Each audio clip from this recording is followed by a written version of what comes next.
hailing from Taiwan, it is the Taipei Assassins. Freak.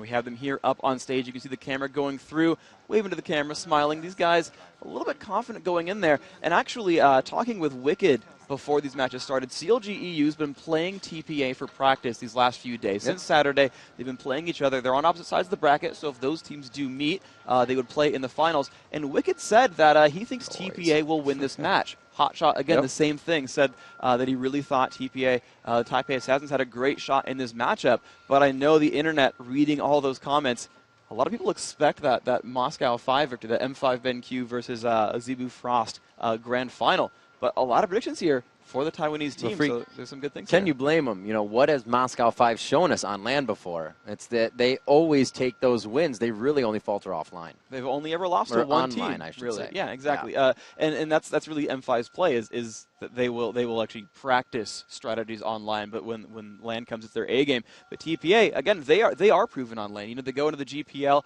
they win a lot of games there.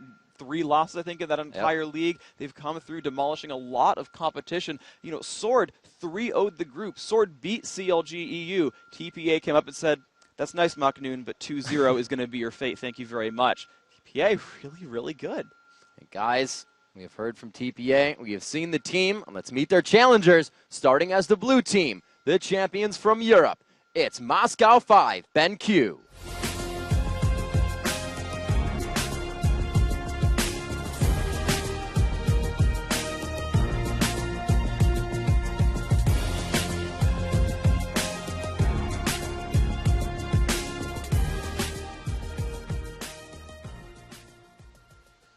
And what a star-studded lineup. You can see their bottom lane on screen right now.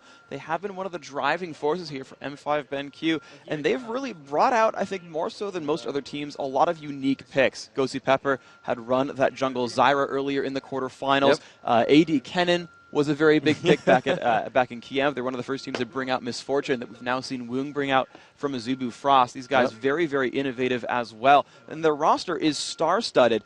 You know, there's a long history to M5 BenQ. It started with Alex East trying to put a team together, ultimately ended up teaming with Genja primarily. Genja said, guys, I want to bring Darien into this lineup. Darien's my homie. Let's bring him into top lane. They found Ghosty Pepper, who we saw at the very, very beginning. And Ghosty Pepper said, I've got the guy for the job for jungle. We're going to bring in Diamond. And Diamond, it's funny for him because he came into that team not only 1,800 ELO, but only knowing Lee Sin. 1,800 ELO? Yeah, that's bad. Well, you think that, right? But it's a team game. Individual skill, of course, it's very, very relevant. Right. But Diamond, I mean, you know, he starts knowing one champion, of course, still favoring that Lee Sin, but he's so strong. It's teamwork based, right? That famous M5 counter jungling is not just because he runs in there and kills a guy, steals gold, and walks out. It's the team overall playing so strongly. Yeah, there's Darien up on screen, and that's, you know, all the solo lanes or the bottom lanes pushing to the turret and allowing everyone else to collapse together. So any star performance you see from any individual on this roster is really the whole team coming together and being strong as a unit. And Freak, as you said before, you know, Moscow 5 piecing together a team that didn't work for them in the beginning, and then somehow coming to light now with one of the best teams in the world from Season 2 on. Taipei Assassins just grabbing their house actually a few weeks before Season 2 started, as we just talked about really what that means for a team and how well they can coordinate in scrims and just how they're practicing. It's going to be very big for them. However, on April 7th, Freak, that roster was changed to add in BB and Toys. So we'll see if that really affects anything for them. They still have Mistake, they still have Stanley Top, and their team is very good on paper and still great on Summoner's Rift. And they are phenomenal overall. I mean, these guys, again, not losing many matches. The regional champions coming through with just giant victories the whole way out. And this is the good thing, right? These are two rosters that have been together and solid for at least 6 months each. And that's a really good sort of time frame for a team to really gel together and solidify. Both these teams just all stars throughout that entire roster. And, you know, we had a couple of predictions, but I really can't call it either way. You know, let's find out what we kind of think of what's going to happen in the match, guys. We have our keys to the match, as always. So let's look what both teams have to do right after we get this awesome checkout of what these teams feel about this life-changing semifinal matchup in this next video. Taipei Assassins had faster wins than any other team in this tournament so far. If they continue that kind of fast-tiered play, it's going to crash up against Moscow 5, who also plays really aggressive. Moscow 5 is always ready to come in very strong, but people don't know that much about Taipei Assassins, so it's going to be an amazing matchup if they bring out something innovative. 他们很厉害，然后我们很尊敬他，我们也很想跟他们一决胜负。我们想知道我们可以把他们逼得怎么样，甚至从他们手上拿下胜利。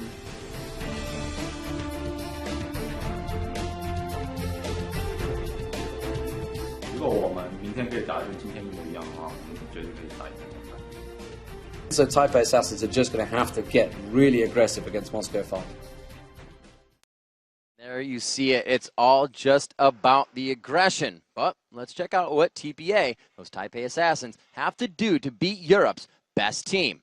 Freak, first off, they're going to have to free up little balls in the jungle. He is a superstar player. He's so strong overall. He's been playing even on the North American server since beta. Actually, had school, went to university in Canada. Was friends with Big Fat LP, which is where he got a screen name from in the first place. And this guy's been in the scene just forever overall. And his all-star champion is Alistair. Now, I don't think he's going to get it. I think M5's done the research and know to shut him down. But what Lil Balls needs to do is really set up his teammates. He needs to be able to go aggressively and get his teammates ahead. He can't sit there and camp and be forced to counter gank over, constantly. He needs to actually create aggression, get his teammates far ahead. He can't sit there and camp Stanley. They really need to get someone farmed on that roster. Lil Balls needs to make the plays. He has to be free to be active. And the next one, moving in from Hong Kong to join them in Taiwan, Toys needs to carry. Toys is such a very, very big deal, and he's up against some of the fiercest competition in the world with Alex Ish. Alex, a heavy roamer, makes a lot of plays throughout the map, and he's pretty much the one mid laner who roams more than anyone else. So Toys needs to take that and realize that he needs to put on a lot of pressure. He needs to push Alex down. We saw actually in the Invictus matchup versus M5 where Alex gave up a couple of kills to the mid laner from Invictus, where he got shut down by Cassiopeia as Evelyn, and that was a really good job by Zatai. Toys needs to embrace that and do the same kind of thing, force people down, bring himself up. And with one of the most versatile champion pools of any team in League of Legends, and the most versatile way to use them, Taipei Assassins has to know they just cannot ban out Moscow 5. Yeah, that team has been together for so long, and these players are so experienced that there's no way they can shut down M5 just based on picks. TPA has to come up with their own strategy. And this is something that Dan Din said. I talked to him backstage, and he was saying that these Asian teams in particular will pretty much prepare about like 7 strategies and just refine them in practice. They're less about the counter picking. They're less about the counter so much as saying, okay, we're gonna go with strat A or strat B or strat C, and they'll refine and refine and refine it. And they need to make sure their champion select is based on themselves because they're an aggressive team. You saw Jat in that package saying they win their games the fastest of any team here. If they put that aggression on from second one and don't let up, they just want to make their picks happen, kind of champ select for themselves and not for M5, and just keep it going. So now we know Taipei Assassins' keys to victory. Let's see how Moscow 5, BenQ, can assert their dominance over this matchup. Freak, the first one, much like Wicked, they just need to leave Darian alone. Yeah, Darian on an island is the best place for him to be because you saw his matches against Invictus and it just did not matter. He got shut down, 0-4 on Olaf and then ended the game 8-4, just picking up kills all day. In the first game. Yeah, in Xin Zhao, he had a really bad start as well, still got the Sunfire Cape done, still became the tank, did fine. They don't need to have Diamond to run around babysitting him. He always comes back. Darian is so fearsome, actually. If you think about SK Gaming a few months back, where they had a kind of a roster swap where they sent Kevin down to AD carry and they had Ocelot run up to top lane. It was rumored that it was Kevin quitting top lane because he said he could never beat Darian. Now that might be unconfirmed, that might not be true, but I heard it. And Darian is fearsome. Like you got to believe that's absolutely a possibility here. And you look at players like Alex Ish here on screen. Those are the guys you actually want to get farmed because they'll have more of an impact early mid game. Darian will always show up late. Let him do it.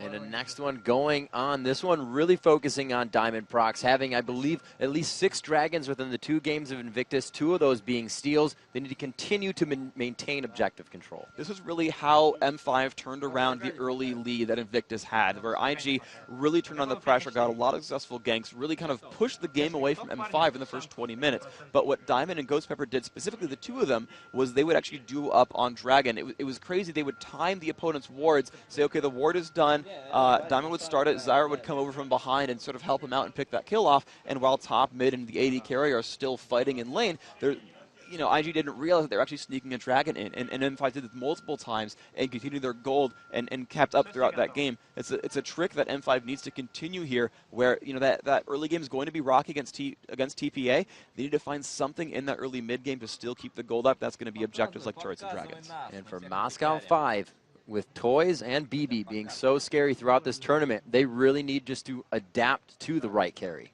This is really what happened, again, with the IG matchup, where everyone on TPA is so strong. They've all got a lot of damage. Any of them can actually carry that matchup. If Stanley has an amazing lane up top, he's going to do really well. Toys and BB the same way. They've got to shut down the guys putting out all the damage. So, guys, we are going to be looking into jumping into Champion Select quite soon. Looks like both teams have got themselves in to see what we will have for your picks and bans underway here. We said they should not try to ban out Moscow 5, but TPA still has to do what they can to try and get the advantage from Champion Select. So here we go. The thing is going on, and we're seeing the first few bans come out. Now, M5's first ban on Maokai plays to their common strengths. They have fighters. Like, that is how Diamond plays the jungle. It's Lee Sin, of course, being banned out right here. Shyvana, Udyr, those are his top 3 jungles. He'll go to those 3 over and over and over again and try to set up those situations. M5, though, they've got their own sort of roster tier of champion selects. Nunu, Sona, if not that, Zyra for support, Ezreal and Kog'Maw, the big 2 AD carries here. So they're kind of setting up these counter actions. Now, you're seeing them drop out the really common picks here, and they want to give themselves, a Shen top lane. They want to give themselves maybe that mid Evelyn or a nice team comp for a Kog'Maw in the background. So you're going to see what they run for right here. Typically, when you've got first pick, the first few picks in general that come in here, you look for something safe, something that works with kind of everything. Nunu is one of those examples where, he can synergize for an aggressive bottom lane, or he can play kind of a protect the Kog'Maw composition. We saw that from Counter Logic Gaming Europe just a few minutes ago, where it was Nunu Kog'Maw in the bottom, Karthus scaled throughout the mid, and they had everyone else kind of play just defense across that board. It's really, really scary for them. Freak, surprisingly enough, they do go for that Kog'Maw pick, even though they don't have the Orianna in the game. But, however, Blitzcrank is taken out of the lineup, so it's a little safer to play that Kog without as much crowd control, especially grabbing Shen for the safety. Exactly. It makes a lot of sense. When you put Shen and Kog'Maw together, it really opens up a world of possibilities. Nunu's kind of relative power absolutely drops when you take Kog off the field, and when you put Shen in there, you don't necessarily need an Orianna. You just need some kind of burst healing or burst shield, because, if Nocturne Leona or Nocturne Malphite or something like that jumps onto you, it is a scary place to be. Right? And so you need some kind of survival tool, like a Shen ultimate, like a Stand United, and that's going to give Kog'Maw pretty much free reign to fight, and that's kind of what's gone down here. So you're seeing that Shen Kog'Maw, really strong combo. Alex Each going right back to that Evelyn. He forced Invictus to ban Eve the very second game, and we'd seen her banned so very much, but picked up immediately by M5, and they're like, yep, we're going to go for Eve. Again, whenever it's available, a very, very strong roamer, sets up a lot of opportunities, will scale throughout the game. And the crazy thing here, this is the second time we've seen M5 pick Evelyn and not care about that mid lane. He does not care what he's up against. Like, we saw the Cassiopeia counter pick against Invictus, did not care. Lost a kill in lane, but still scaled throughout. Went like 8-3 in that game. Had a phenomenal job. Diamond still trying to figure out what his champion is, but you're seeing M5 already set up for a late game scaling composition. Grabbing this Yorick here in this means they're also not burstable anymore. No matter who TPA tries to kill out, they're still going to be able to put a clone back on someone, whether they revive Alex Each, whether they revive Genja, no matter what it is. The guy's going to come back to life and continue fighting. It's a really strong setup still here for M5. So now, knowing with those picks, do you still think they may go with the Vayne? That would be the super late game team coming from Moscow 5, then Q. But they've, last time they actually showed Zyra and then went to select Eve and took Zyra later. So they've tended to do that quite a bit on M5's side. Actually, Vayne would make quite a bit of sense here, because they're against a not hyper-aggressive lane. Whenever you're against a Kog'Maw, he's not the biggest lane bully. It's not Corki, Ezreal, or Graves. He's got to wait so long to jump into your face. First. Right, yeah, he's got to swing at auto attacks. He doesn't really spam abilities much at you. He's not a great poker. You can take some damage, but if you've got Nunu Vayne together, that late game is ludicrously good. And especially when you've got a Yorick on that team, even if Vayne does die, again, she will come back to life and continue wreaking havoc. IPL 3 was actually the tournament that was defined by Yorick Vayne. You saw teams have to ban out Yorick to deal with that kind of situation. It made it really, really awkward. And it's weird here to actually see Tarek picked up with the Kog'Maw, because it's not a lane synergy you see very often. You typically see Tarek as an aggressive laner, as a bullier, but they're saying, no, we're going to pair that up with Kog, and they've got a really weird mix of lane control, where Tarek can stop any aggression, but at the same time, they've also still got Kog'Maw just being Kog'Maw and really kind of scaling himself throughout. So you're still seeing, a lot of potential pickups here, and really no guaranteed overall strategies. The mid lane still not picked up for TPA Assassins, and still that total bottom lane and the top lane, or possibly jungle, really still not picked up for M5 BenQ. Freak, they're going to have to be really safe in this bottom lane. Unless they choose to do some type of swap, Lee Sin, or at least Diamond Prox himself, starting on that blue side, likes to start those red champions and could go for that early bottom gank. So that Tarek, although isn't the best synergy, as you said, with Kog'Maw, is going to help. We see them actually going for the Vayne pickup and the Xin Zhao. So this is M5 really playing a very similar strategy to their very first game in this tournament, where they've got that Evelynn in middle. They're not worried too much about the matchup. They've got, just a hyper scaling bottom lane Kenja going with the summoner heal on Vayne to keep himself alive longer. And Xin Zhao's going to be forced to play the role of main tank. Actually, no, Xin Zhao won't play main tank. He's actually going to be in the jungle. It's Yorick up at the top lane. And Yorick should be able to farm himself up some decent durability. Xin Zhao's going to be much more of an assassin in this lineup.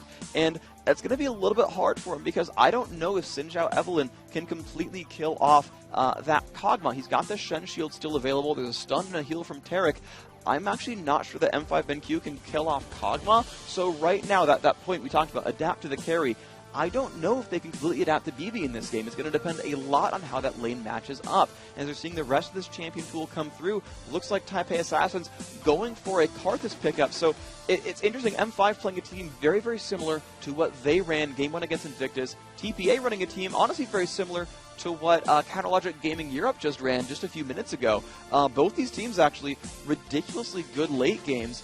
A mix of teamfight presence in the middle. But these are awkwardly similar teams. I'm actually not sure who comes out ahead here. Freak, I'm gonna put it out there that I feel like Moscow 5 during that mid to late game is going to have the better initiate. You're looking for Kog'Maw and Karthus to really start to tear out some damage. Alex Ish will be sure to find one of them in the beginning, and you're going to see Nunu iceballing Kog'Maw, completely shutting down his attack speed. So once those are out, the cooldowns from Bear Stance and Dazzle waiting to come back up, and Taunt, if they don't hit those perfectly, it's going to be a very tough fight, because Moscow 5, like Hotshot said, like Dan Din said, they have amazing fighting mechanics. This is going to be really awkward as well. It's going to be very difficult. M5's fighting mechanics are amazing, because Genji's going to have really no chance of getting shut down. It'll be very difficult for him to get kicked out of this matchup. It's difficult. Neither team has amazing hard engage. There's a little bit of poke on both sides, a little bit of pressure on both sides. But this game, I feel like it's going to be the story of AD carries, of late game carries, who aren't going to get caught too much and will just start eviscerating the front line. I think it's a matchup more about gold than about positioning, because there's no ideal positioning on either side. Yeah, it's going to be that catch somebody off guard the entire time, hide in the bush, allow Nunu's ult to start something, and continue a very long and sustained fight with the Yorick ulti on Vayne, and that's going to be the #1 objective for them as they come into this matchup. TPA, as we said before, that suffocation strategy that Moscow 5 may not be able to get away from right away, but we'll be sure to see them fighting hard as they come into that mid to late game. Ladies and gentlemen, the game is underway. Your first quarterfinal match, or semifinal matchup, I should say, of the League of Legends World Championship Playoffs. Here we go. Alrighty. We get ourselves up into this one. The blue team, once again, M5 BenQ. The red team you're seeing on your screen right here is TPA Assassins. This is going to be an incredibly epic matchup. It's a best of 3, and the winner of this match, the winner of this best of 3, moves on to the $1 million match, that grand final. We're seeing who's going to win between M5 and TPA. Later today, we see who wins between Azubu Frost and Counterlogic Gaming Europe. While that's a rematch, that Frost CLG match, that's a rematch of a tournament just a month ago. These are teams who have never seen each other. And once again, TPA saying they most respect M5 of any team in the world. M5 have come through as a heavy favorite here. There is a lot of questions to be answered here. The last Mandarin-speaking team left in this group. There's a Korean team left there from Asia, but we're about to be whittling down this roster very, very quickly. You're seeing TPA open up pretty defensively. You're seeing M5 as well opening pretty defensively. Neither of these teams looking for early aggression. It looks like Alex Ich just using that invisibility to his advantage right now, just staying slightly out of range, seeing a glimpse of each of the champions on Taipei's side as they are hovering that top side. Coming into this, they do have that Udyr in the jungle. You usually see an Udyr focusing blue. What do you think they could be proposing with this, just top guard? Do you think they're going to be aggressive from Moscow 5, or they're going to go right around to blue? Oh, they could jump there at any time. This is one of the really difficult things here, is especially, I actually want to look at Shen real quick and see if Stanley has even learned Vorpal Spike, because if he has saved his point, Stanley has saved his first skill point, so they could absolutely give Lil Balls a Lizard buff and gank right away, but instead it looks like they are going to go aggressively after all and go for an invade. Looks like they're coming around at just the right time. That blue buff spawning 5 seconds ago, they are going to push them off of this. Moscow 5 kind of conceding here. They're not putting too much pressure. Alex Ich coming around from the backside as well. The top is in. The Dazzler goes down. Too much focus. Little Ball is going to help his team now. Diamond with the flash. Alex Ich in poor positioning. And it looks like Taipei Assassins, although in somewhat of not a solid position, they will be able to just walk this back and forth. They force the flash from Diamond, and that's going to be very good. You're not going to see huge aggression from him, and that'll kind of shut down his presence out of the jungle. So this is interesting overall. Oh my gosh, Toys actually teleported into the bottom lane to deal with Genja. I have not seen this in quite some time, but they are lane swapping, and it's just like the Koreans play against Caston. They're putting a 2-on-1 in that mid lane. Any sort of melee mage to run the mid lane, especially one without great long-range tools. Like if it's Gragas can 2v1, it's not really that big of a deal, but someone like Evelyn or Cassidon is going to have a really hard time fighting that 2-on-1 there. So that might have been why Tarek got picked up, because once they realized that Blitzcrank was banned out, they said, you know what, okay, let's go for an aggressive mid lane here. You can't get the same thing with Leona, because Leona must jump on top of you, but with Tarek here, they can shut down Alex. They have a completely free lane for Kog'Maw, so he's going to have gold this entire matchup. This is really, really good. TPA formulated this perfectly. They went into the jungle and made sure that Moscow 5 wasn't in lane. They weren't soaking up experience. Then when they brought these lanes into sight, they did not give Moscow 5 enough time to react, so they're going to have to stick with what they have for now until they can really have to go back or are forced out of lane. So TPA with a very great strat mentally right now. And I think they hope to actually give that Golem buff away to Toys at the beginning. They know Udyr can jungle without that kind of buff, but Toys wants that mana to survive the lane. At the same time, they're pushing up for a gank. And this is what you get out of a squishy AP carry going down for first blood for Moscow 5.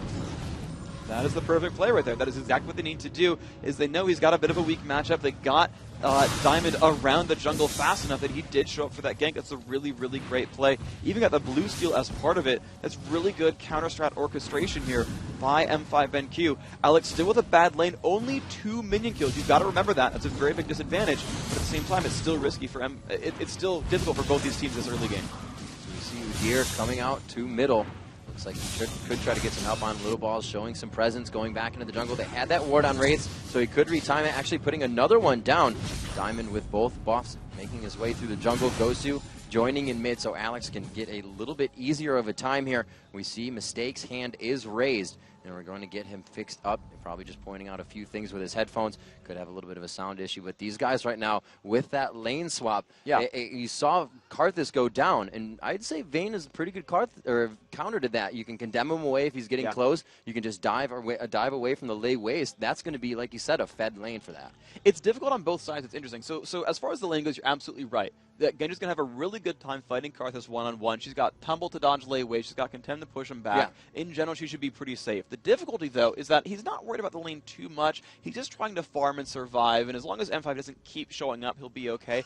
The difficulty for Vayne actually is team fights. Yes, she can condemn him back, and that makes it a little bit nice, but if she's ever to fight, she will be in range for Wall of Pain, she will be in range for Lay Waste, and she's almost definitely going to be in range for Defile, especially if you played Suicide Karthus, who just runs into the front and tries to soak up hits and tries to just get you in range for everything.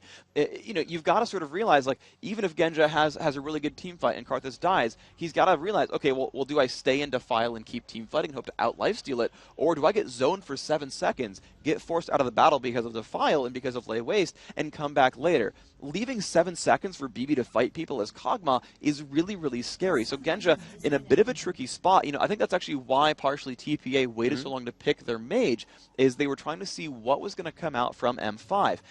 When it's Vayne that comes out, Karthus is a really, really good pick here, and actually can really screw with her early mid game. When we used to see Kennen be more popular, we saw Kennen as a counterpick to Vayne because that slicing Maelstrom the same way. Right. If Vayne is to fight at all, she's going to be in range of slicing Maelstrom, and if she's to fight at all here, she's going to be in range of Defile and Lay Waste. That could be very tough for them. They have that oriented team that wants to get into the fight. They have Xin, they have Nunu that's going to have to get in there to ult, if anything, to slow people down with that Ice Blast as well. And you just have a team that wants to get in. So they're going to have to, at some point, leave him to himself. So he's got to be careful. And this is interesting, too, because, while both teams are a bit late-game oriented, TPA's lineup is all about kind of getting in and sticking to it. They've got hardcore initiation. Udyr cannot kite at all. He's just simply got to go all in. Shen goes all in. Kog'Maw's going to fire from the back, and that's fine. But, Karthus and all these guys are going to kind of just go in and just kind of go for the push and fight hard and stick in that battle. That's kind of how TPA is going to get into those fights, and that really plays, again, to their advantage because they will try to push out, Vayne and things like that. M5's lineup is much more... they've got the hardcore initiation, but it's very much about burst damage. We saw this synergy in the very first game where it was Xin Zhao on top of Evelynn. Xin Zhao does a percentage of your current health with Crescent Sweep. It's going to hit everyone for a lot of damage. Evelynn's going to hit everyone with her ultimate for a percentage of their maximum health. So at the very start of the fight, if TPA is not positioned well and their team is melee heavy, it's aggression into the fight, it's get close together, they can all get hit by those ultimates and all get shrunk down to half health the second the fight starts. That is a scary place to be in. We just saw that first team comp, 3 of them dealing percentage max health damage. Right? Again, Xin Zhao, Evelynn, and Kog'Maw. Without Xin Zhao, Evelynn, and Vayne, all of them will continue to keep scaling with the game for free. Again, it's a late game team composition, a lot of burst damage at the beginning, and it's just kind of held in the back by a late game carry who will keep killing people off. So you're going to look for these fights to be, you're going to look basically to the first 4 seconds of the fight. Where is M5's initiation good? Did Alex get free roam? Did Genja get free roam? If yes to either of those, great. They're going to be in pretty good shape for the fight overall. TP has to go all in their persistent damage. If they actually catch someone with their all in, with Shen into Udyr into Taric, that person should die. They've got so much persistent damage with Karthus, with Kog'Maw, and even with just like Shen and Udyr kind of punching things in the face, they can kill someone in those 5 seconds. So, does M5 get the right initiation, burst someone down, disengage the right target, have him re-enter, or does TPA catch that one target, kill the one guy, and then move on onto a 5v4? That's really the sort of make or break point on these team fights. He takes it into his own hands, and I think really the person to watch for this, and when it gets into the initiation, is Alex Ich. Really makes Eve into a hard initiator for what it's worth. We saw him diving Kid completely within 5 members of Invictus Gaming during their games to set up and start the fights, pretty much from it was a requiem hitting somebody. You saw the life disappear. Alex would take so many cooldowns, and then he would flash out of the fight. And that's what you're talking about, Freak, because if TPA cannot use those first cooldowns right, can get those sustained hits in, they're going to get bursted out of the fight. So we're going to watch for Alex Ich to really come in here and start these out. It's going to be scary, though. You have Taunt, Dazzle, and Bear Stance. So if they don't get those fights right, as you said, it's going to be pretty torturous. We should see this coming into late game. Alex does not like to fight. We saw him going down to Cassiopeia on Zatai quite a bit in the Invictus game. He was just having trouble in lane. Here, seems like he's actually doing a little bit better in the start. And the mids have dodged back and forth. Obviously, he does have that double support in mid with him, so he won't be going against Karthus in the orthodox middle AP carry gameplay. So we'll have to see if Alex can really get himself formidable enough to do the initiations he did in that last game, because that Eve was really a factor for any of the team fights to begin. This is actually, and she is a huge factor. You're absolutely right. Alex is going to be a huge playmaker for this M5 lineup, but it's different here. What TPA's done, again, despite the Karthus dying, of course, that's a little bit harsh. It's a lot of free gold for Genja, and that kind of, actually, Genja got some. Actually, the first blood went to Gosu Pepper. But the really difficult thing here, though, is Alex will scale with gold much more than that top laner than Darien would. The first game where Darien was stuck in a 1v2 had a very abysmal early game as Xin Zhao, or he was in the 1v1 and had a very rough early game as Olaf. They weren't relying on him for the composition. That wasn't really him. He wasn't the linchpin of the strategy. Right. In this, when you've got an AP Evelynn, that is the linchpin. She needs to get that burst on. They don't have the safe damage output. Vayne is catchable. Diamond being on Xin Zhao as a jungler means he's not going to get a lot of gold. He's not going to hyperscale. It's not the same as getting a soul in Xin Zhao. He doesn't have the option of buying Youmu's and a Bloodthirster or a Trinity Force or things like that and really scale himself up. He won't have that. He'll have Wriggles. He might have an Aegis. And that's going to be most of the items you're going to see. He'll kind of stop at Wriggles Aegis and try to go from there, but you're not going to see that build stretch much more. And you look at Darien. Darien's on Yorick. Yorick is not a hard carry. Yorick is there as, a sort of half support, very brutal laner, but he's against Shen. He's not going to shut down Shen. Shen's got free sustain. He's got a shield. That lane matchup is not great for M5 there either. It really is on Alex to join Genja on top of piles of gold. Alex needs to become Scrooge McDuck and actually get those coins in his pockets because he does need to support and be another damage threat here. I don't think they can rely on just Genja here. Freaking, it may come into play here. Jat was talking about it within the last game of when they switch up the lanes, it becomes very easy, and some people forget that other people are going to show up in the jungle that much sooner. So you'll see, especially there's a Karthus on the map. A lot of people will forget that, and even when you're playing with them, they'll go in for a very hard fight in the tower dive and then forget Karthus is on the map. And those little things are going to give the other team increments to get ahead and ahead. And we'll have to see if this mid lane swap, we haven't really seen too much invading other than that level 1. Since those two are in mid, I think the buff control is kind of just going to be left to each team, and these dragon fights are going to be very big in the early game. Dragon's going to be a huge deal for M5 because as soon as we get to the mid game where the lanes start hitting level 6, TPA has like the ultimate dive comp ever, where they're going to try to leave Karthus alone and let him sit in his lane and just farm up, and I think he's going to be reasonably safe. What they're going to look for is getting BB farmed, and as a side benefit, shutting down Alex Ish on Evelyn. That's really the goal here. The way a jungler really works, I was talking with Dan about the role of a jungler, and he was saying that a jungler is there to put your team ahead. It's there to push forward, kind of amplify a teammate. You don't gank as a jungler to shut someone down so much. I mean, of course, you remove them from lane, they get a little bit behind, but you gank to get someone ahead. You gank for a teammate, not against an opponent. That's really how you think about jungling, is it really is there to bolster your teammates. And the fortunate thing here is I think they really, really want to gank to bolster BB. He is the major carry here on Kog'Maw. He will be the most receptive to gaining gold because he needs to make sure that he has enough levels and items and whatnot to withstand Alex's burst and withstand Diamond's burst. If he can do those, he's good to go, smooth sailing. He can just solo Xin Zhao, withstand the burst from Evelyn, and just be fine, right? He's going to have a great time. The secondary benefit, though, is that lane right now, it actually will be a gank on Alex Ich on Evelyn. And yes, again, removing someone from a lane will, stop them getting a little bit of gold. It will stop them getting a little bit of experience. It will slow him down quite a bit. And those intersect very, very, very well. And the problem is, for M5 really, is Diamond will love to counter gank. And he will. He'll do a really good job of showing up and supporting Alex, supporting Ghost Pepper, trying to shut down BB. But here's the issue. TPA has Stanley on Shen, and they've got Toys on Karthus. So as long as they gank that mid lane, they send the jungler in, the support's already there, they're going to have 5 members participating every single time they go mid. The Global from Requiem, the Global Stand United from Shen, they're all going to be there. TPA can bring 5 people to a fight every 3 minutes, and they should. Every time those spells are up, they should go back to mid and crush Alex's hopes and dreams. If they can rinse and repeat that, they're going to have a really, really good time of this. What M5 has done is they've brought Ghost Pepper to the mid lane, they've sent Nunu as a support to Alex, which is a little bit harsh because now he's going to get less experience having to share that lane. But I don't think that Nunu's necessarily enough to keep that really happening. That I think really TPA has a lot of keys here in this early mid game. They can just push through, ignore the first blood. Toys is going to be okay. His flash is still up. He's going to scale throughout. He'll get that Rod of Ages, sustain in lane. If he's really stuck in a 1v1, it's not going to be that big of a deal. And I think he's going to survive this overall. Freak, something we haven't brought to point as well is even if that late game starts to go in favor of Moscow 5, you have the double teleport, the Stand United and the Karthus teleport. So even if Requiem is coming from across the map, he's going to be in your face. We're now back into the game after everything is situated.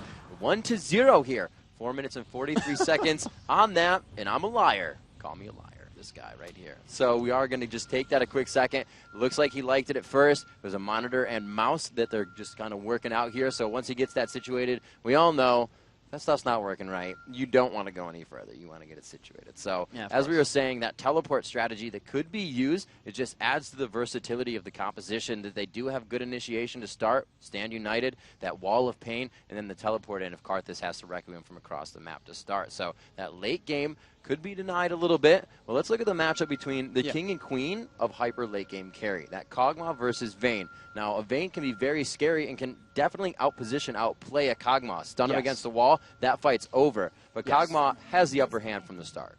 Yeah, so the thing is here that Vayne really has the best dueling of the AD carries. She's got Okay. the condemn against the wall you just mentioned, the invisibility, the tumble, all the damage. She is absolutely right, the queen of AD carries. And it's great that she's a great duelist as well, because she is right now dueling up against Karthus, and she'll be able to play that matchup correctly and completely dominate that one. Now, Kog'Maw, I think he's got a bit of a better lane there. He's supported with the Taric, and that was actually a pick for the lane more so than just sort of the team comp. So that ended up working out as a shutdown. And yeah, he should have an easy time of this one, and he will, I think, in general, outscale unless assassins get too big. So Vayne can tumble and go invisible for a second and push someone back. That's her safety net. It's decent. It's there. She can kind of keep herself a bit safer. Kog'Maw does not have that. Kog'Maw just has range. But Diamond can reach that as Xin Zhao. Alex can reach that as Evelynn. So you've got a very weird mismatch here where there's no assassin there for Genja. Genja shouldn't be under much pressure. Yes, Karthus will be painful, but if he has the lifesteal and the positioning on Vayne to survive it, then Vayne is untouched and Vayne will continue to fight.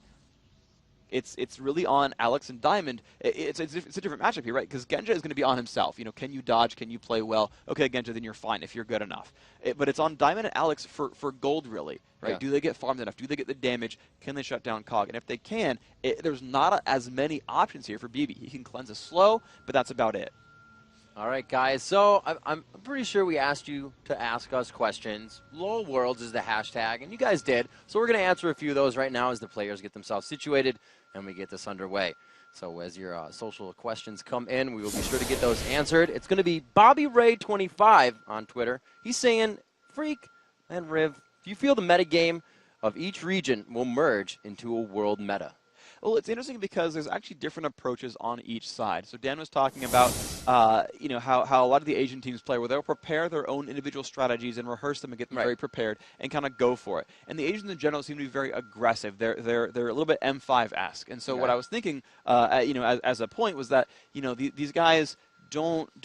You know, these guys haven't played M5 almost ever. They rarely leave their region. M5's kind of an enigma, but they've got a lot of great teams to practice against. And you know, the only European teams that most of these Asian teams have seen is CLG EU, who plays so different from M5. But realistically, those Asian teams actually just play very similarly. It's aggressive. It's a lot of counter jungling. It's a lot of early movements and great team fight presence overall. Even in this tournament, though, we've got different strats. CLG EU is late game focused, and the only team that really does that, them and CLG NA, where they avoid team fights early on and then try to win at the 35-minute mark. Now, I think that you know, teams will keep their own strategies. And guys, I believe we are now jumping back into the game. We do see the lane movement going around, so let's get the action back underway here. 5 minutes into the matchup.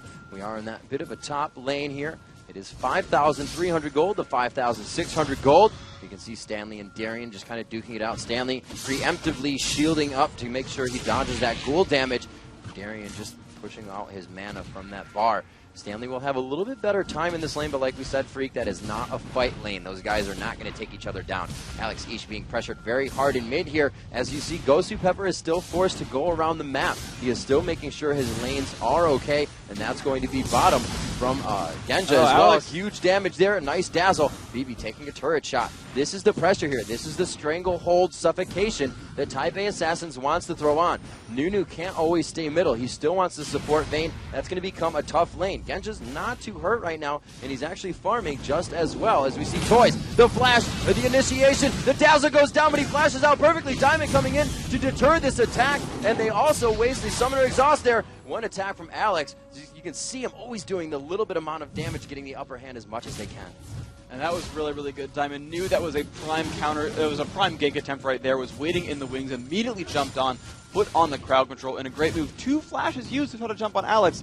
Alex, the 1 flash of himself, got himself out. Really, really good plays. But I want to talk about this top lane a little bit. Stanley's making some cool moves. Whenever a ghoul chases after him, if he can do it, he actually runs into the brush and forces the ghoul to stop and actually hit minions instead. So you'll see when the lane is actually more neutral right here, Stanley will jump to the brush to kind of deter those kind of moves, and it allows him to push back to his turret. That's a really good move to do against Yorick to keep that lane kind of in your favor. But you're seeing that matchup still much better for Shen. He's winning in minions, and he'll continue to do well. And now being the first to level 6 as well means he can really support these gank attempts and really just snowball his side lanes ahead. You won't see Karthus get tower dive nearly as easily again. So not usually seeing the Dorans on a jungler. Xin going for that first. Diamond feels like he just wants lane presence to get out here and wants to be a little bit more tanky. You can see him going down towards bottom lane or into the blue brush. He doesn't see that Karthus is there. And you are going to get some invasion here into the jungle. Just a ward from Diamond. That was his only one. He was backing previously, so we may see him go back to buy. Gosu joining again with even mid. That Blood Boil on. Not going to assist too powerfully much, but obviously help her get out of some sticky situations, especially with Dazzle. And you can see it, Little Ball's doing the exact same thing, pretty much just mirroring what we saw Diamond Prox do, heading around, warding the jungle, making sure every one of the bushes is clear, and we can see they're getting quite aggressive here. The roam comes in from the jungler and support. This is the benefit of having those guys in mid, but like I said, there will be others there. Little Balls may have forgot that right away, and here comes the Stand United into the fight. This means that Stanley, or rather, that's going to be Darian now having quite a fun top lane freak. But, as I said before, they weren't controlling objectives. They go and take it. And that was a really orchestrated move. We talked in the pregame about M5 having team-based counter jungling. Well, they actually sent Karthus all the way from bottom lane to walk over saying, we're going to steal the blue. We have the numbers advantage. We know we will outfight an underfarmed Evelynn. We know we will outfight them. We've got Stand United. They simply walked over, and M5 knew it. M5 knew they had complete control, did not even contest anything. Now, they had waited in the brush. They knew they couldn't win the fight, but they knew they could at least burn Stand United. And so they burned one of those not summoners, but one of those very long cooldown ultimates. It's a very, very big move there. So we're seeing great defense from Moscow 5, Ben Q in mid. Usually you see the AD carry support switch coming in to really drop a lane as soon as possible and push that person around for the roam. But they've really swapped the lanes just back to normal. That kill going to Genja. They're saying, Vayne, could we start to get a little strong? We see Gosu coming in. They go for a mistake, however. The Dazzle goes out into Xin. The 3 talent has not popped him up yet. The crowd control is great, but there is the teleport as well. Stand United is not going to come in this fight, so they are faced with the amount of champions from TPA they have here, and they're still forced to back up. Very low mana and health coming into that fight, and a scene, Little Balls right here, seeing LHH as he's forced to run in the bush. That ward gives him a bit of vision, and there's the speed buff steroid coming in for Alex to get out safely. TPA now grabs their own blue buff, but Alex sits on the wing to try and take this one away. Pressure coming in as well from Diamond. They do have that ward. They do not get the steal on it. Goes to Little Balls. And that bottom lane fight really should have gone in M5's favor. There's 2 rules really of fighting in general. Number 1 is if you're on a 2-on-2, you always attack the AD carry, because if you don't attack him, he'll attack you back and he'll win that fight. And that was the rule that Genja was following. You saw him jump up and try to focus down BB's Kog'Maw. The problem was that wasn't a 2-on-2, it was a 3-on-2. It was a free kill completely, and the team focused on the Mistake. They exhausted Mistake. They stunned Mistake. And Genja went for the entire other champion. If he landed 3 attacks on a Mistake, that would have been a kill on the Terror Core. At the very least, forcing his flash out. But that's not what they did. They completely did not go for him. And they would have been 300 gold for Genja without a doubt if he went for the right target. So we see 10 minutes coming into the game. The pressure not so much causing falters, but a little bit of miscommunication there. We did see 10,900 gold to 10,400. Very, very close in the economy situation. And it is 1 kill in favor of Moscow 5. We saw them grab that. It did go over to Gosu, rather, in middle, but we got 2 assists on it. That's going to be going to Diamond as well as Genja. So 2 good people to get that money early in the game. And we can see Genja quickly not just going for straight damage, but trying to really scale that W up with the Zeal right off the bat. And that's really how you kind of play as Vayne, is you've got a lot of base damage because of Silver Bolts and Tumble and all that. And so what you're really trying to go for is just speed. It's getting into fights, engaging and disengaging. She's a little bit short range because she doesn't have those long range poke tools like Kog'Maw does. And so she's going to kind of keep setting herself up and get into and out of fights as fast as possible. Ward clearing going on now, coming from Little Balls, double buff on that Udyr. The lane is pushed up quite a bit, but they know that ward was just taken out. He shows himself bottom. This is going to give some help. This is a perfect chance to counter. Now that he is gone, he's going to walk away quite a bit. We see him coming back here. Diamond's going to know that procced him to just stay. Little Balls is still very much so interested in this fight. Diamond has backed, so still Moscow 5 must be careful. Great job, Gosu Pepper using the mentality to act as just a live ward in the bush to keep Genja safe. And right now you're seeing the sort of matchup for TPA is that I think they're happy to kind of scale throughout this game, and I think they want to keep putting pressure on Alex and get a lot of gold up there and keep him from farming. I think this is the one time you would actually gank to shut someone down, because they don't want to give Alex Evelyn those roam opportunities, because he's at the level now, being level 8 really, where he can actually shove minion waves out. You just saw him do that now, and he's going to roam around the map and look for an opportunity. If they can keep Alex down and burn his spells, he can't do that. And we see quite low health going into a fight. They initiate down bottom. A beautiful job there. They called in the stand united for the fight. Diamond Procs coming in very big. He charges in to get the kill. Alex Ish coming up with that one onto Kog'Maw. BB trying to blast out the true damage. And we are going to find Mistake on the chase. Stanley is quite hurt as well. Darian coming down to assist the fight. This is going to be huge for Moscow 5 if they can continue to micro themselves out of the damage. Little Balls is left by himself as Toys flashes away. The triple kill for Moscow 5. Darian coming up huge. 4 altogether. Believe that roam coming through, and of course it is complete control for Dragon. They could even go to mid if they wanted to pick up another turret, but I think they're going to recall back instead. They know if they're low on health, they could get counter pushed instead. So you're going to see Darian come back, walk to that top lane. You're going to see Genja just kind of get his health back up, life stealing that whole bottom lane. But what a good opening there. The move down from Darian to show up to that fight in time. The Ghouls putting out so much damage. That was amazing. You see that TPA lineup really trying to use their ultimates for the engage to make that happen. Let's watch a replay and see just what those moves were. Darian, really the MVP in that fight. Пока что. Дарьян, давай, пизди. Хорош, Дарьян. Удира лучше. Удира. Будет за медлом, будет. Давай, хорош. Дракона. Хорош, Дарьян. There you have it. Such a strong fight coming from Moscow 5, and they really controlled it from the beginning. It was an amazing thought by Taipei Assassins. The initiation from everywhere but the lane itself. The Requiem comes in. The Stand United comes on. And the only real initiation you see from bottom lane is a few steps forward so Shen can get that taunt off. Everything worked perfectly, but kudos to Moscow 5's bottom lane for getting out just an inch in time. And that's really, there's two things to point out there as well. Is the one is you look at how well sort of coordinated M5 BenQ is. The only one even talking in that fight is Alex Ish. Everyone else knows their jobs exactly. No one has to talk.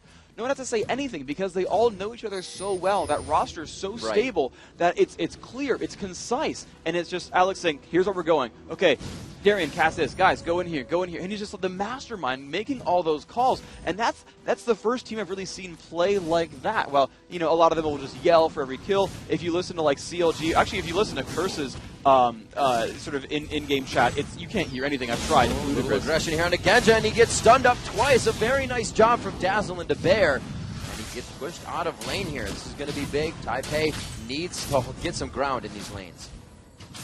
And this is the difficulty, though, is they just try their major engage using all their main cooldowns. So they're coming back the next 30 seconds, that's a big deal. But if you saw how CLG EU did it, is they actually counter-engaged with Requiem. They actually let the fights come to them and then turn them around. Now, I think TPA should put the aggression on. I think they have the team for it. But that's really the difference here, is that if you're kind of going in with those spells, it's much harder to turn those fights around.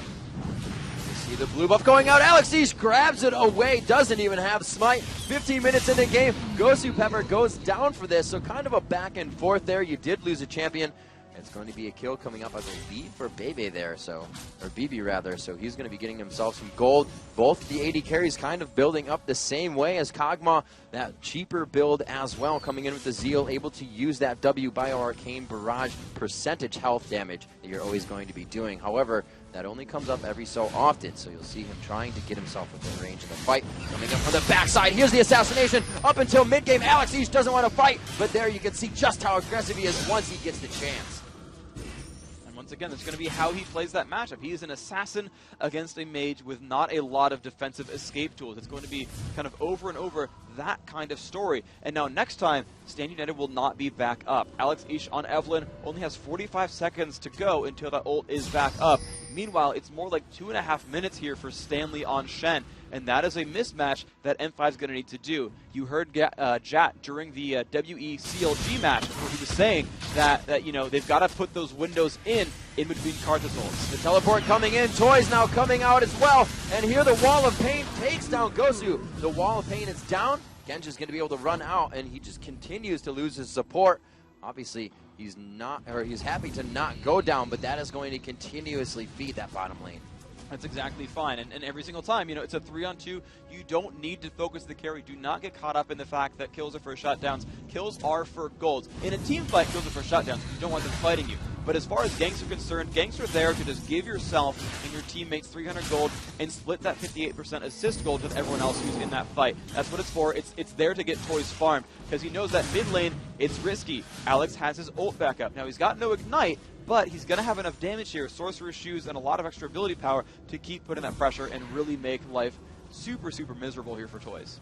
Freak, I think this is one of the times we've seen either of these teams not start dictating fights before towers have gone down. They're staying in their lanes. There's been only ganks. Usually we see a huge tower dive coming in. Genja face checking the bushes. They go in without any vision, and it's going to be huge. The Requiem comes down onto Genja. They give Mistake against the wall, but he's forced to dash away. Beautiful job knowing he could do the damage there as he dazzled Mistakes, or he rather condemned Mistakes so he could not dazzle, and got some extra damage. And these guys really playing their mechanics to the top of their limit. 8 kills into this game. It's 5-3 in favor of M5 BenQ as they continue their aggression. There's really no snowball to either team. About of a 3K gold lead here. Genja once again stunned up. They can't get inside for Bear Stance. His flash was up, and that could have been a considerable kill for them.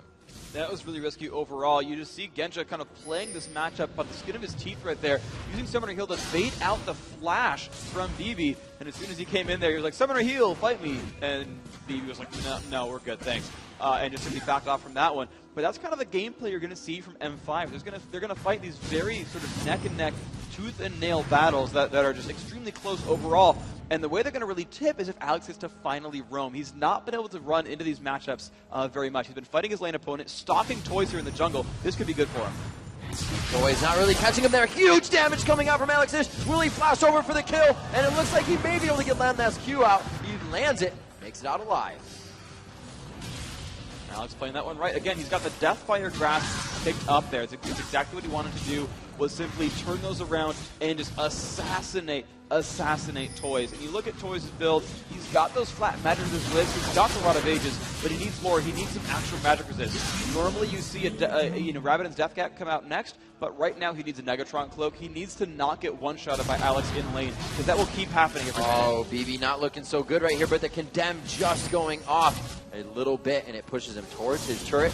That's not really going to be an initiation here for TPA. Good damage coming out, however, from BB. He did get that BF sword. He knew he needed damage versus the Silver Bolts of Vayne. That right into Phantom Dancer was not going to work for them, although with help to shred those tanky champions coming in, and there it is, the initiation onto Genja, the Ice Blast to BB so he can't attack, just back and forth. Great job down bottom, but TPA continuing the aggression as well, so great job from them. And there is a lot of poke potential there. Anytime Dazzle lands, BB is guaranteed to land that the arcane, the ultimate there, the living artillery as it's called, to get some free harass down. Last time I thought he would have landed that for a couple hundred damage right there. There's not a lot of sustain overall on Genja. You see, two sort of builds there from Vayne.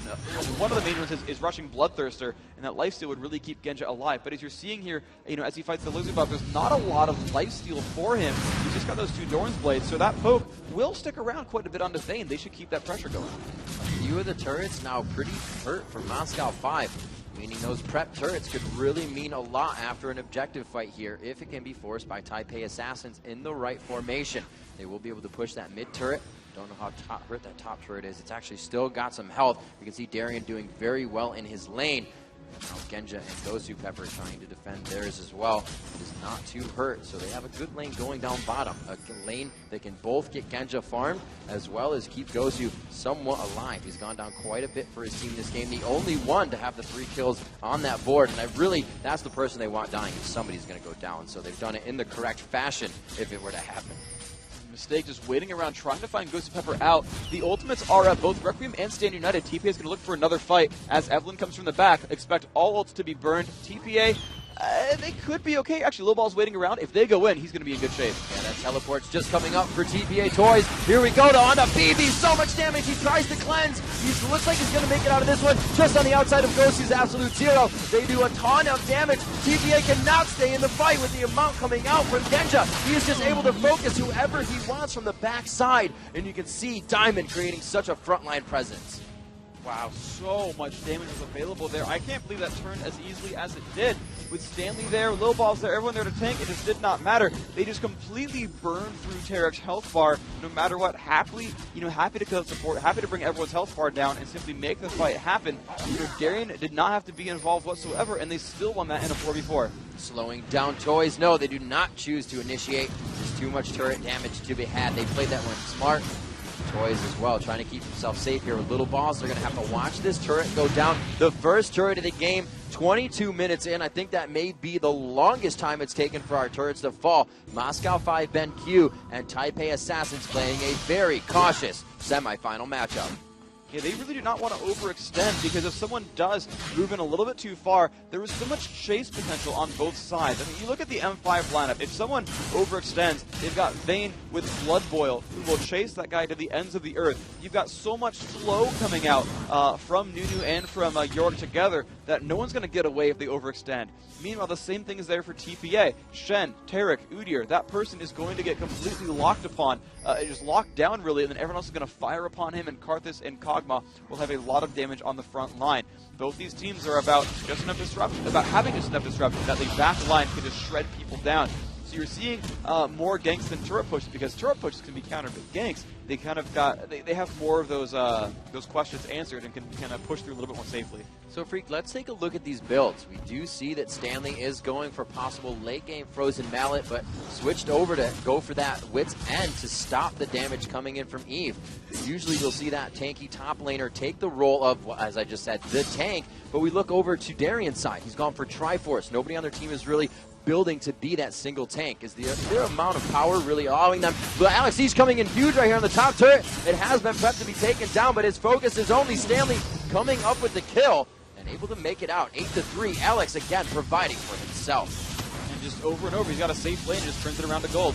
Here comes the absolute zero. Big damage on Mistake. It procs. Another shot could come in. He might leave this one to Diamond. Mistake is not the focus anymore. Little Balls gets taken down as he tries to come in. Darian picking that one up. And again, they'll get another one. It's going to be Mistake as well. Here comes Toys. Toys could get dropped. The heal coming out. If he can turn and fire, they may be able to stop it, but there's no mana. It's only going to be Toys having his way with bottom lane now. The 4 for 1. Alex stays alive.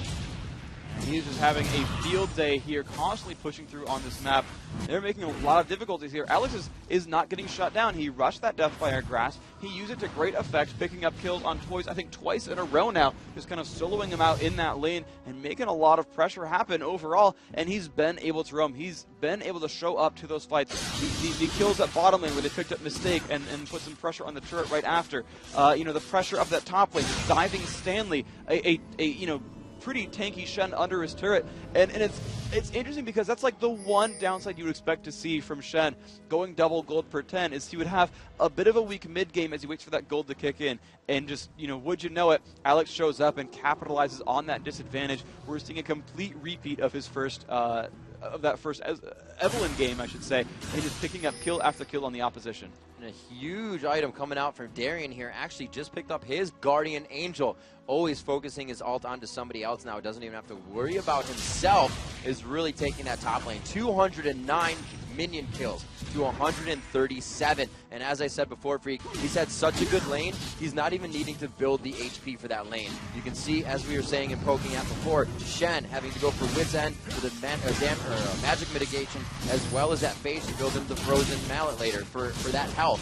What's the advantage of just having Darian not have to do that? It's always damage coming from that lane. It's interesting because I guess, because he got this early kills, he's able to push forward. Rushing that Trinity Force allowed him to really be a huge menace overall in battles.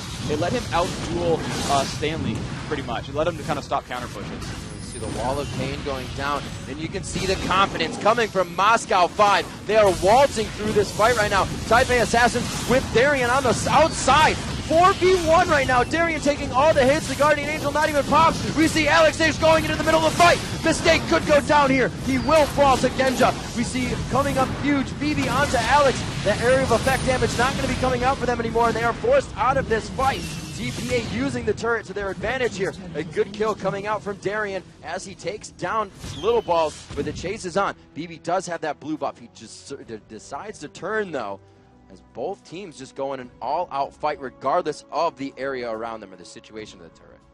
This is one thing that M5 is best at overall, is they are so supremely good at getting in a fight just long enough. If you actually just sat there watching Darian the entire time, and it's like, yes, I'm in the front line, fight me, I'm Guardian Angel Yorick, fight me, I dare you, keep, go for it. Pop the Guardian Angel, don't mind if I do, fight me, do all the damage, haha, we killed your carries, and then got low enough and just walked right out.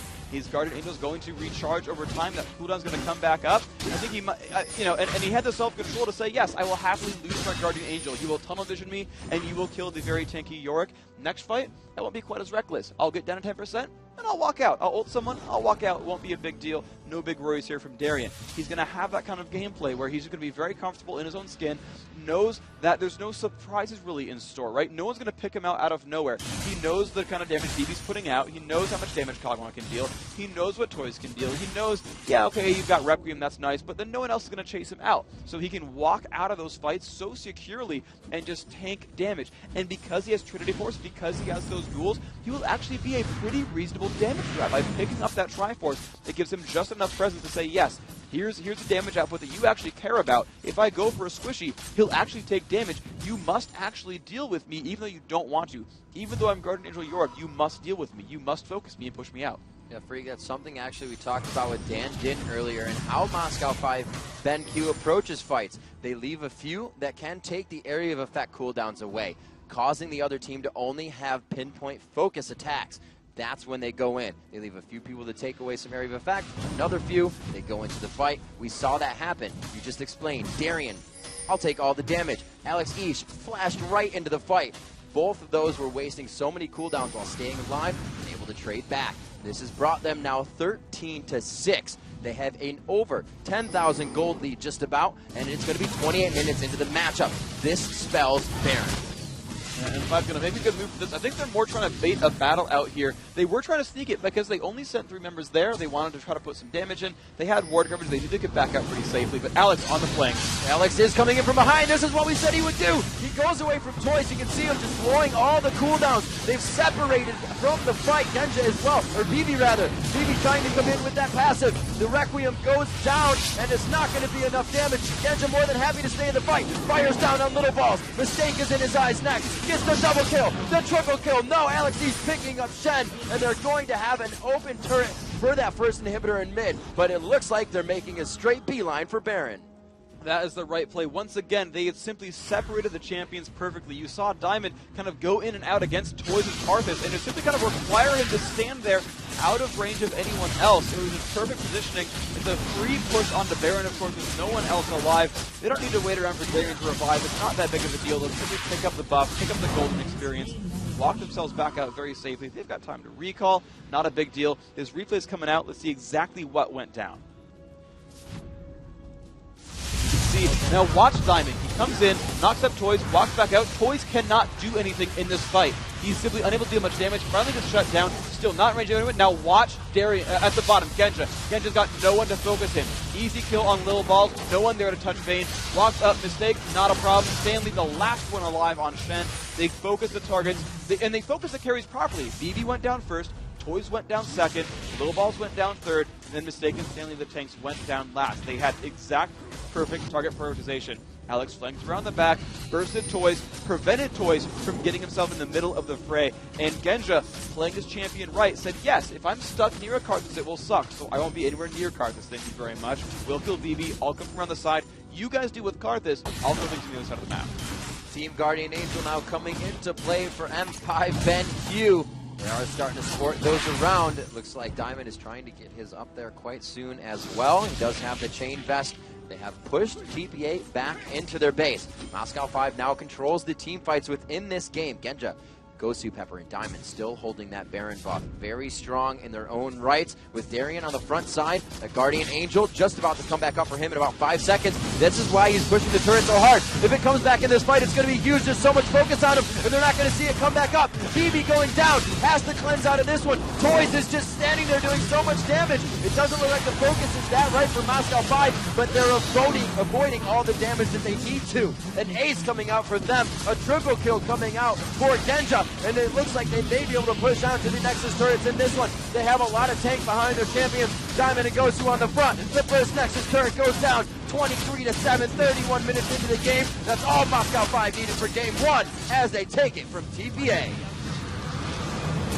Wow, what a perfect play right there. That was amazing. M5 BenQ, the assassin composition did what it was supposed to do. It exactly did what they wanted. And this, you know, it worked out better than I thought it would. And in retrospect, of course it makes sense. You look at what